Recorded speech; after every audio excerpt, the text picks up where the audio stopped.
Hi, everyone. I'm Madupa Akinola, and this is a TED Business bonus episode. Capitalism often gets critiqued for being exploitative and for creating economic inequality. But it's unusual to hear this type of critique from someone like Nick Hanauer, an incredibly successful entrepreneur and venture capitalist. In this talk, Nick puts his own financial success on trial. He dismantles the mantra that greed is good and highlights the moral failings and bad science underlying this mantra. He lays out 5 rules of a new, more sustainable economic system, one powered by reciprocity and cooperation. We'll be back soon with more full-length TED Business episodes, but until then, this one will give you plenty to think about.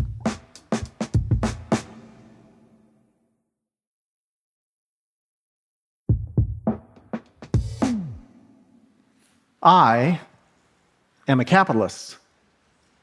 And after a 30-year career in capitalism, spanning 36 companies, generating tens of billions of dollars in market value, I'm not just in the top 1%, I'm in the top 0.01% of all earners. And today, I have come to share the secrets of our success, because rich capitalists like me have never been richer. So the question is, how do we do it? How do we manage to grab an ever-increasing share of the economic pie every year? Is it that rich people are smarter than we were 30 years ago? Is it that we're working harder than we once did? Are we taller? Better looking? Sadly, no. It all comes down to just one thing: economics. Because here's the dirty secret. There was a time in which the economics profession worked in the public interest for everyone, but in the neoliberal era, today, they work only for big corporations and billionaires. And that is creating a little bit of a problem. We could choose to enact economic policies that raise taxes on the rich, regulate powerful corporations, or raise wages for workers. We have done it before. But neoliberal economists would warn that all of these policies would be a terrible mistake, because raising taxes always kills economic growth. And any form of government regulation is inefficient, and raising wages always kills jobs. Well, as a consequence of that thinking, over the last 30 years in the USA alone, the top 1% has grown $21 trillion richer, while the bottom 50% have grown $900 billion poorer, a pattern of widening inequality that has largely repeated itself across the world. And yet, as middle-class families struggle to get by on wages that have not budged in about 40 years, neoliberal economists continue to warn that the only reasonable response to the painful dislocations of austerity and globalization is even more austerity and globalization. So, what is a society to do? Well, it's super clear to me what we need to do. We need a new economics. So, economics has been described as the dismal science, and for good reason, because as much as it is taught today, it isn't a science at all, in spite of all of the dazzling mathematics.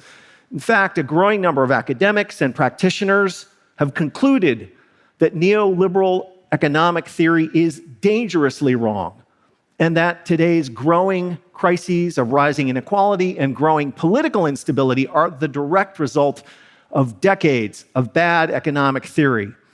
What we now know is that the economics that made me so rich isn't just wrong, it's backwards. Because it turns out it isn't capital that creates economic growth, it's people. And it isn't self-interest that promotes the public good, it's reciprocity. And it isn't competition that produces our prosperity, it's cooperation. What we can now see is that an economics that is neither just nor inclusive can never sustain the high levels of social cooperation necessary to enable a modern society to thrive. So, where did we go wrong? Well, it turns out that it's become painfully obvious that the fundamental assumptions that undergird neoliberal economic theory are just objectively false. And so today, first, I want to take you through some of those mistaken assumptions, and then after, describe where the science suggests prosperity actually comes from. So, neoliberal economic assumption number one is that the market is an efficient equilibrium system, which basically means that if one thing in the economy, like wages, goes up, another thing in the economy, like jobs, must go down. So, for example, in Seattle, where I live, when in 2014 we passed our nation's first $15 minimum wage, the neoliberals freaked out over their precious equilibrium. If you raise the price of labor, they warned, businesses will purchase less of it. Thousands of low-wage workers will lose their jobs, the restaurants will close, except they didn't. The unemployment rate fell dramatically. The restaurant business in Seattle boomed. Why? Because there is no equilibrium. Because raising wages doesn't kill jobs, it creates them. Because, for instance, when restaurant owners are suddenly required to pay restaurant workers enough so that now even they can afford to eat in restaurants, it doesn't shrink the restaurant business, it grows it, obviously. Thank you. Thank you. The second assumption is that the price of something is always equal to its value, which basically means that if you earn $50,000 a year and I earn $50 million a year, that's because I produce 1,000 times as much value as you. Now, it will not surprise you to learn that this is a very comforting assumption if you're a CEO paying yourself $50 million a year, but paying your workers poverty wages. But please, take it from somebody who's run dozens of businesses. This is nonsense. People are not paid what they are worth. They are paid what they have the power to negotiate. And wages falling share of GDP is not because workers have become less productive, but because employers have become more powerful. And by pretending that the giant imbalance in power between capital and labor doesn't exist, neoliberal economic theory became essentially a protection racket for the rich. The third assumption, and by far the most pernicious, is a behavioral model that describes human beings as something called Homo economicus, which basically means that we are all perfectly selfish, perfectly rational, and relentlessly self-maximizing. But just ask yourselves, is it plausible that every single time for your entire life, when you did something nice for somebody else, all you were doing was maximizing your own utility? Is it plausible that when a soldier jumps on a grenade to defend fellow soldiers, they're just promoting their narrow self-interest?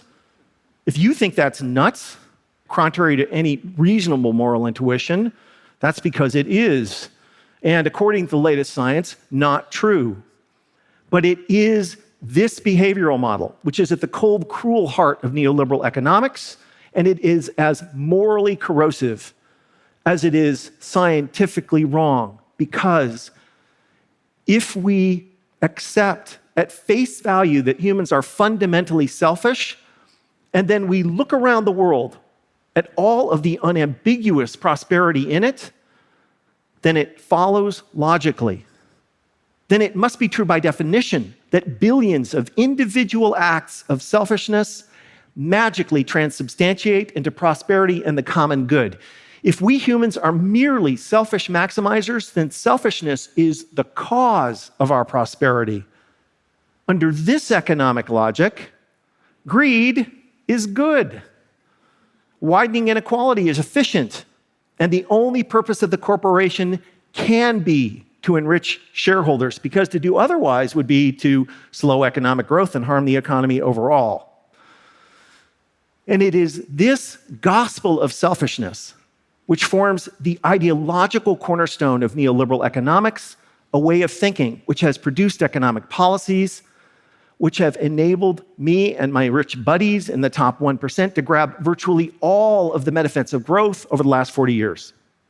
But if instead we accept the latest empirical research, real science, which correctly describes human beings as highly cooperative, reciprocal, and intuitively moral creatures, then it follows logically that it must be cooperation and not selfishness that is the cause of our prosperity. And it isn't our self-interest, but rather our inherent reciprocity that is humanity's economic superpower. So, at the heart of this new economics is a story about ourselves that grants us permission to be our best selves.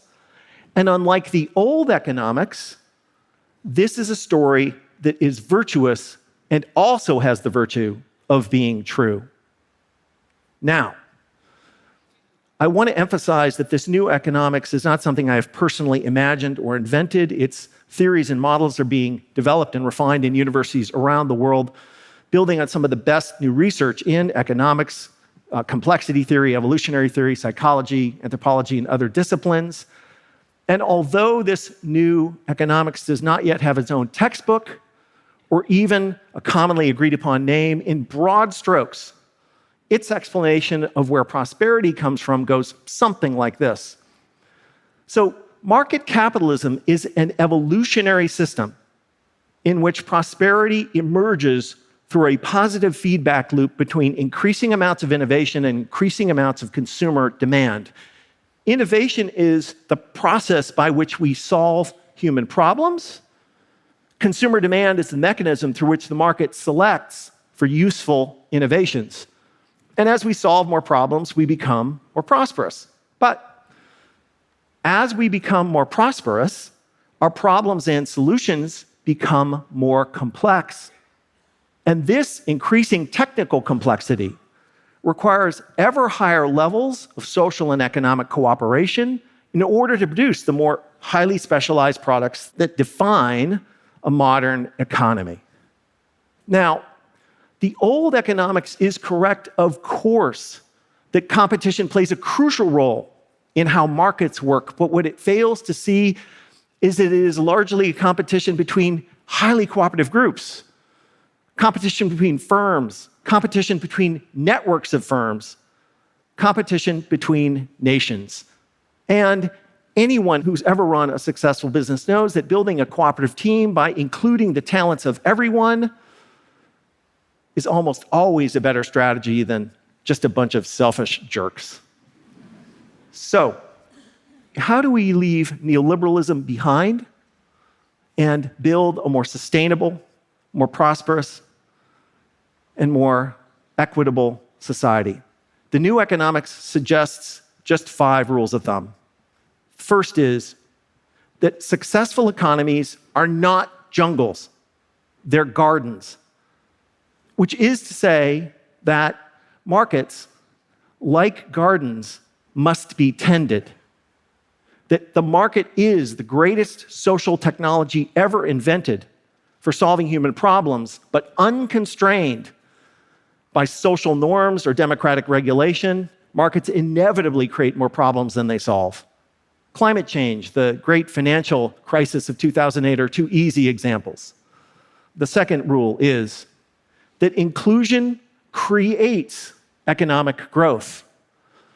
So the neoliberal idea that inclusion is this fancy luxury to be afforded if and when we have growth is both wrong and backwards. The economy is people. Including more people in more ways is what causes economic growth in market economies. The third principle is the purpose of the corporation is not merely to enrich shareholders.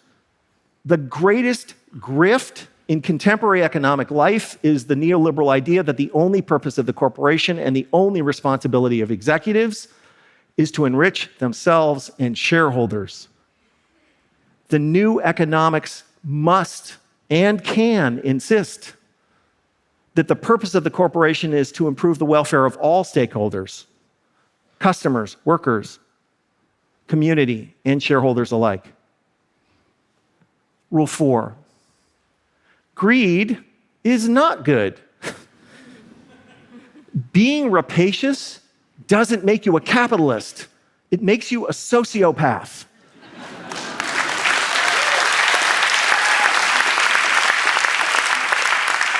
And in an economy as dependent upon cooperation at scale as ours, sociopathy is as bad for business as it is for society.